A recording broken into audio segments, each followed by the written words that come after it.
अशोक गहलोत जी,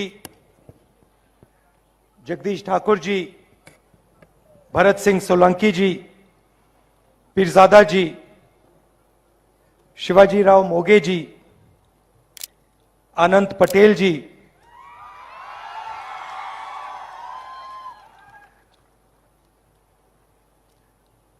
गरसिया जी, आनंद चौधरी जी, पूना जी गामित जी, सुनील गामित जी, किसान पटेल जी, कांग्रेस पार्टी के हमारे सब प्यारे कार्यकर्ता, भाइयों और बहनों, प्रेस के हमारे मित्रों, आप सबका यहां बहुत बहुत स्वागत। ऐसी गर्मी में आप आए, हमारी बात सुनने आए, इसके लिए दिल से बहुत धन्यवाद। आप સૌનું રાહુલજી અંતરથી દિલથી સ્વાગત કરે છે કે આટલી ગરમીમાં પણ આટલી મોટી સંખ્યામાં આપ એમને મળવા સાંભળવા અહીંયા પધાર્યા છો। આપ સૌનો ધન્યવાદ વ્યક્ત કરે છે। 70 दिन से अब हम कन्याकुमारी से लेकर श्रीनगर की यात्रा पे चल रहे हैं। 70 દિવસથી કન્યાકુમારી ભારતનો છેડો દક્ષિણનો ત્યાંથી કાશ્મીર तरफनी यात्रा राहुलजी आखा हजारों लोगों साथे करी रहा है। तकरीबन 2000 किलोमीटर हम चल लिए हैं और 1500 किलोमीटर और चलेंगे। 2000 किलोमीटर राहुलजी एक जन सैलाब साथे चाली चुक्या छे अने बीजा 1500 किलोमीटर हजू आगळ कन्याकुमारी थी ए काश्मीर सुधी चालवाना छे। और हमारे साथ लाखों लोग, लाखों किसान, बेरोजगार युवा, माताएं, बहनें, आदिवासी, दलित, पिछड़े, अल्पसंख्यक, सब लोग हमारे साथ इस यात्रा पे चल रहे हैं। लाखों लोगों जेमा खेडूतो, महिलाओं, बेरोजगार युवानो, दलित, आदिवासी, लघुमती, गरीब, पछात सौ वर्गना लोको जे पीड़ित छे आ देश में ए राहुलजी नी साथे ए यात्रा में जोड़ाईने चाली रहा छे। मीडिया इतना दिखाती नहीं है, मगर अगर आप वहां आए, दिखाते नहीं है बिल्कुल। अगर आप वहां आए तो आपको एक नदी से दिखाई देगी जिसमें लाखों लोग बह रहे हैं, चल रहे हैं। आ मीडिया ना मित्रों दुख साथे कहવું પડે કે આટલો મોટો એક પ્રવાહ નદીનો, સરિતાનો, દરિયા જેવો જતો હોય પણ એને બતાવતા નથી। એ બતાવે તો આખો દેશ અને દુનિયા જાણે। और नदी में कोई नफरत नहीं, कोई क्रोध नहीं, कोई हिंसा नहीं, सिर्फ भाईचारा। कोई नफरत नहीं, कोई क्रोध नहीं, कोई हिंसा नहीं, फक्त भाईचारो, दया, करुणा अने प्रेम। कोई पीछे रह जाता है, गिर जाता है, एकदम सब लोग उसकी मदद करते हैं, उठा लेते हैं। कोई पड़ी जाए, कई वाग्यू कर्યું હોય तो तरत बधा जोड़ाईने एने लई ऊंचकी एने मददमां तरत हाजर थई जाय छे। मोहब्बत की, प्यार की ये एक यात्रा है। आ प्रेम अने लागणी, दया, करुणा, प्रेमनी यात्रा छे। इसमें सब लोग आ जाते हैं। कोई ये नहीं पूछता भैया तुम्हारी जात क्या है, धर्म क्या है, भाषा कौन सी बोलते हो, आयु क्या है, बुजुर्ग हो, जवान हो, महिला हो, पुरुष हो, कोई नहीं पूछता। आमा कोई कोईनो धर्म, जाति, भाषा, उमर, पुरुष, स्त्री एने बदले आखो मानव समुदाय ए बद्दो राहुलजी नी जोड़े चाले छे। और सुबह हम शुरू करते हैं, 6 बजे शुरू करते हैं, रात को 7-8 बज जाते हैं, मगर थकान बिल्कुल नहीं होती। सवारना वहेला 6 वाग्याथी शुरू करे अने सांजना 7-7:30 वागे पर छता कोईने एवो थाक लागतो नहीं। बधा एटला ज प्रेम अने उत्साह में होय छे। पता नहीं आपने देखा या नहीं, मगर अभी यहां भी जब हमें गाड़ी में बैठाने की कोशिश की, मैं पैदल आ गया। अहींया पण હેલીપેડ પરથી જ્યારે ઉતરીને ચાલવાનું અમે બધાએ કીધું રાહુલજી આ કોન્વોયમાં તો કે નહીં મેમ ये तो आ गए गुजरात आना था नहीं तो हम तो पैदल यात्रा हमारी चालू ही है। यात्रियों के पैर छिल गए, 2 हमारे यात्रियों की मृत्यु हो गई, शहीद हो गए, मगर यात्रा नहीं रुक रही। લોકોના પગમાં છાલા પડી ગયા અને 2 જણા બિચારા સ્વર્ગમાં ગયા, ધામમાં ગયા, પણ છતાંય આ યાત્રા ભારત જોડો યાત્રા સતત ચાલતી છે, ચાલુ રહી છે। और मैं आपको बता भी नहीं सकता मतलब कितनी मोहब्बत, कितना प्यार जनता हम सबको वहां दे रही है। અને તમને કહેતા એવું એટલું ગૌરવ આનંદ થાય કે એટલો બધો પ્રેમ, એટલી બધી લાગણી, એટલા બધા આશીર્વાદ વરસાવે છે પ્રજા કે જે આ શબ્દોમાં એનું વર્ણન કરી શકાય નહીં। मैं आज गुजरात आया और ये रास्ता महात्मा गांधी जी ने गुजरात से हिंदुस्तान को दिया था। અને આ જે ભારત જોડની વાત આ ગુજરાત, આ રાષ્ટ્રપિતા મહાત્મા ગાંધીનું એમણે આ દિશા આપી હતી અને એ દિશામાં રાહુલજી ભારત જોડો આ કાર્યક્રમ કરી રહ્યા છે ગાંધીજીની। हिंदुस्तान को जोड़ने का काम महात्मा गांधी जी जो गुजरात के थे, एक गुजराती थे, उन्होंने किया था।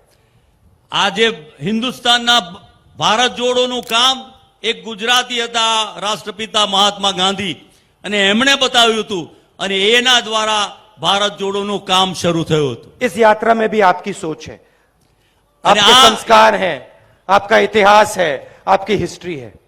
અને આ એ ભારત જોડો યાત્રામાં આ ગુજરાતનો ઇતિહાસ છે, ગુજરાતની સ્ટોરી છે, ગુજરાતની લાગણી છે, ગુજરાતના સંસ્કાર છે અને આ ગુજરાતીઓ રાષ્ટ્રપિતાની દોરવણીથી ચાલતી ભારત જોડો યાત્રા છે।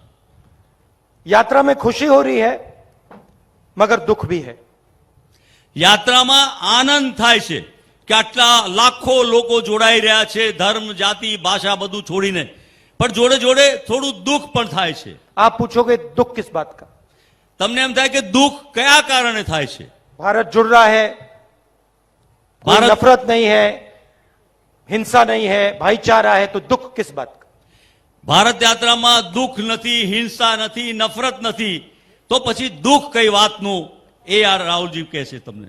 भाई और बहनों, दुख किसानों से बात कर कर होता है, युवाओं से बात कर कर होता है, आदिवासियों से मिलकर होता है।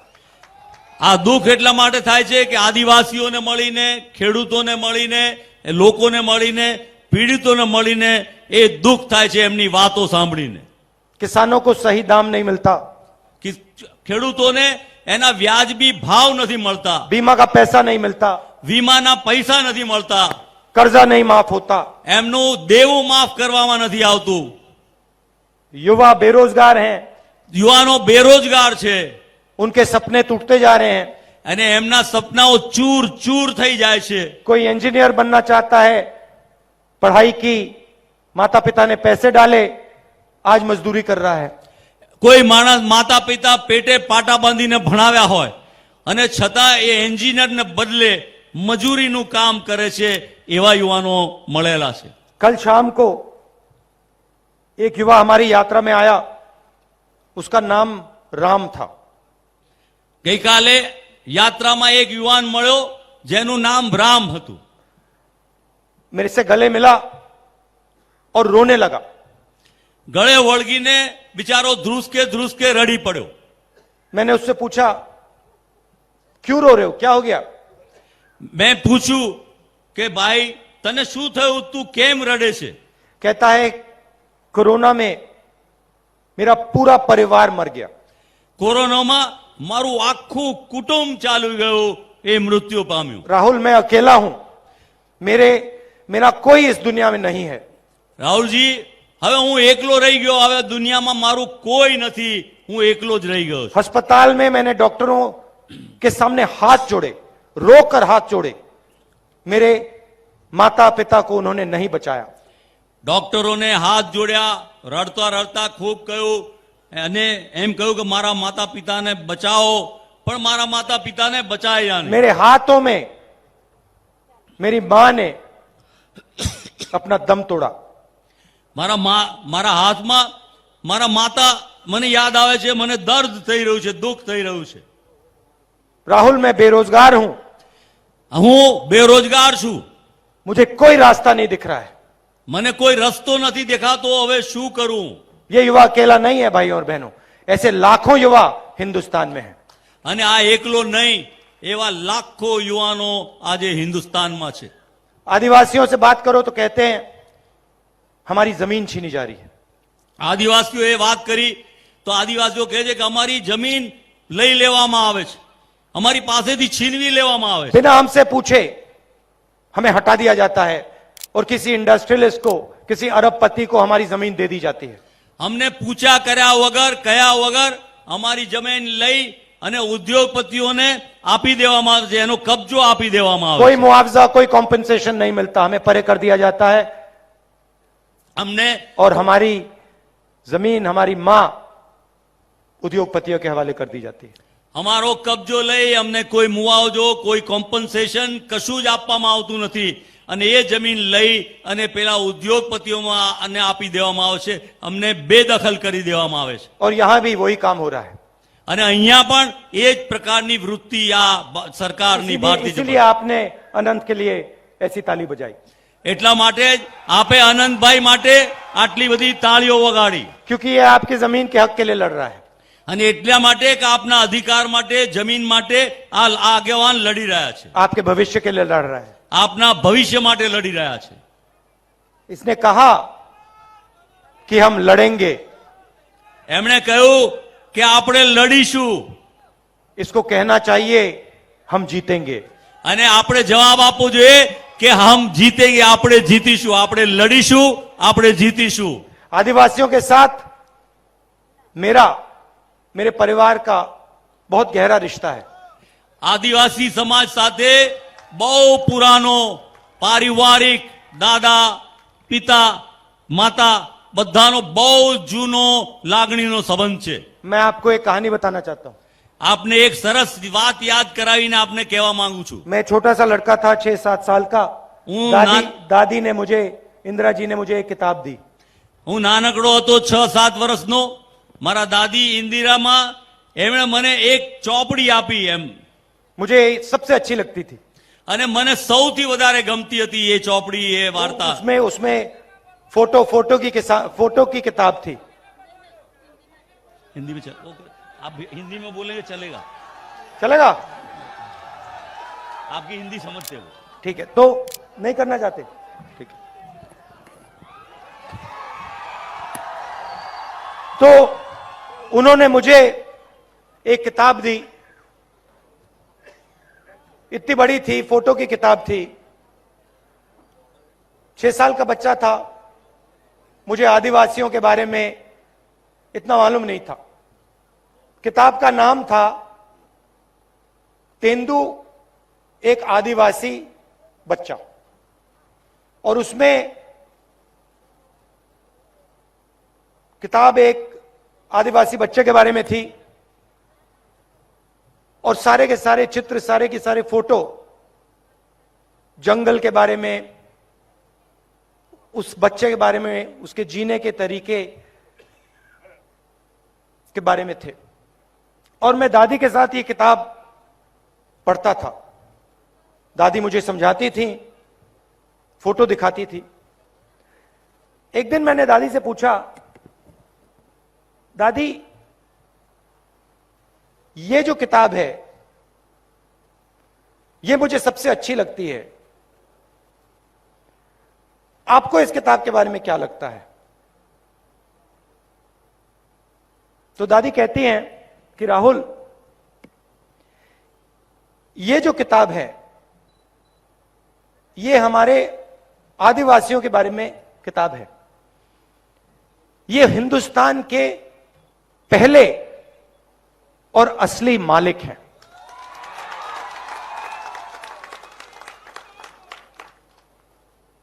ये हिंदुस्तान के पहले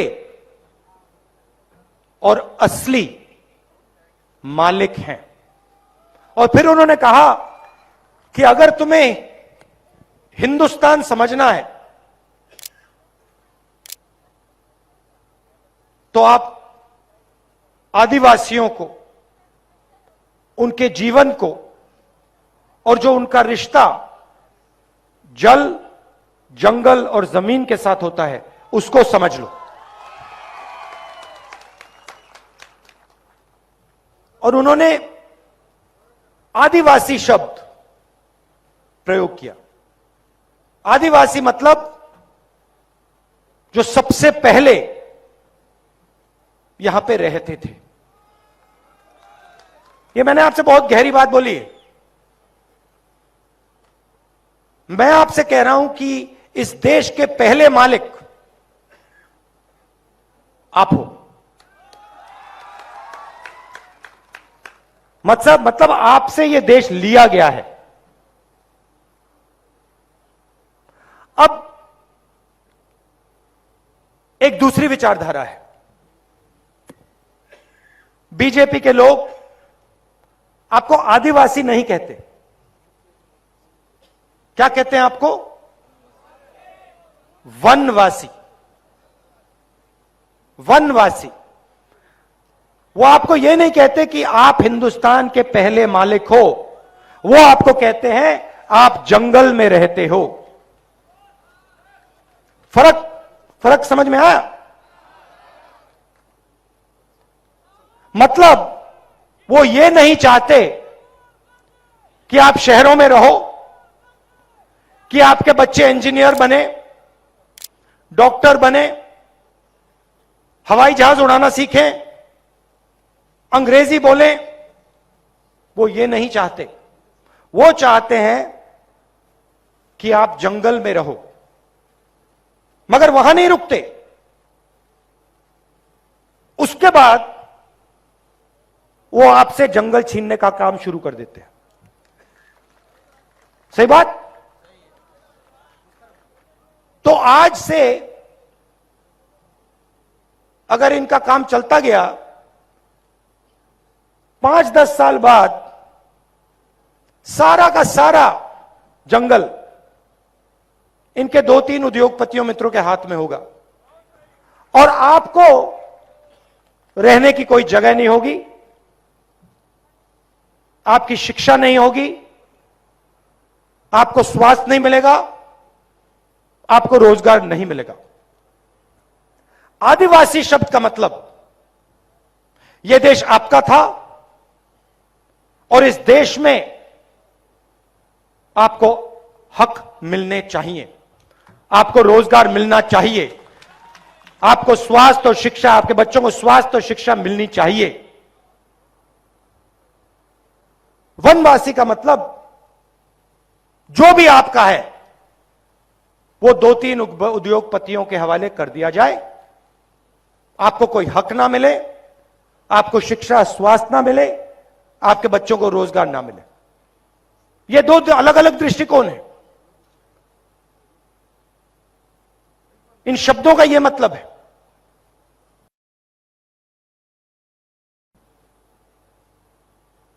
आप वनवासी नहीं हो, आप आदिवासी हो और यह देश आपका है,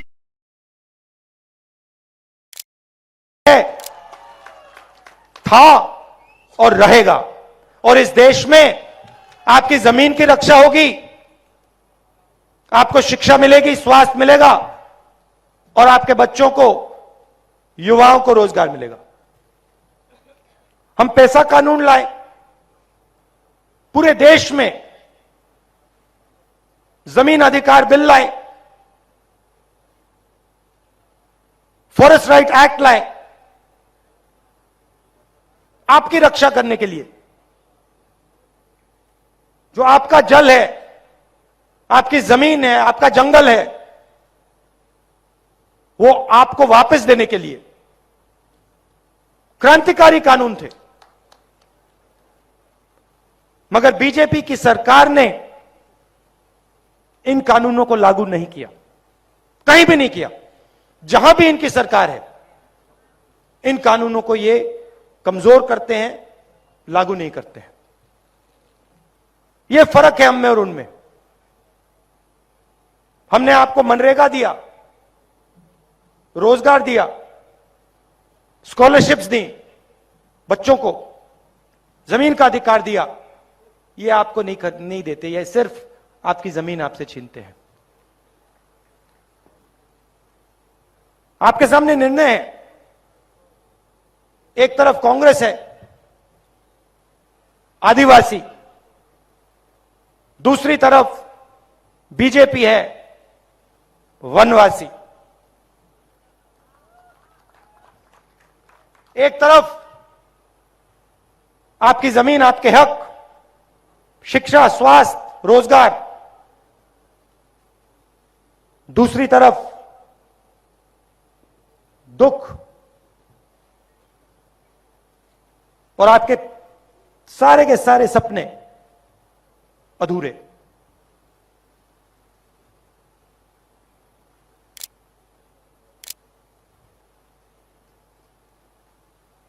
हम चाहते हैं कि जो आपकी हिस्ट्री है, इतिहास है, जीने का तरीका है, उन सब की रक्षा हो। आजकल दुनिया में लोग एनवायरनमेंट की बात करते हैं, बड़े बड़े कॉन्फ्रेंस होते हैं, पूरी दुनिया के नेता मिलते हैं, एनवायरनमेंट की बात होती है। एनवायरनमेंट के बारे में हमारे आदिवासी भाइयों को इन सब नेताओं से ज्यादा मालूम है। जंगल के बारे में, जमीन के बारे में, जल के बारे में आप सबको सिखा सकते हो। और हमारा काम, सरकारों का काम, नेताओं का काम आपकी आवाज सुनने का काम है, जैसे हम भारत जोड़ो यात्रा में कर रहे हैं। हवाई जहाज में नहीं, हेलीकॉप्टर में नहीं, सड़कों पे चलकर, पैर पे छाले लगवाकर आपकी बात सुनने का हमारा काम है। आप सब यहां दूर दूर से आए, इतनी गर्मी में आए, मैं दिल से आपका धन्यवाद करना चाहता हूं। आप इतनी मोहब्बत देते हो, इतना प्यार देते हो, इसके लिए बहुत बहुत धन्यवाद। नमस्कार, जय हिंद।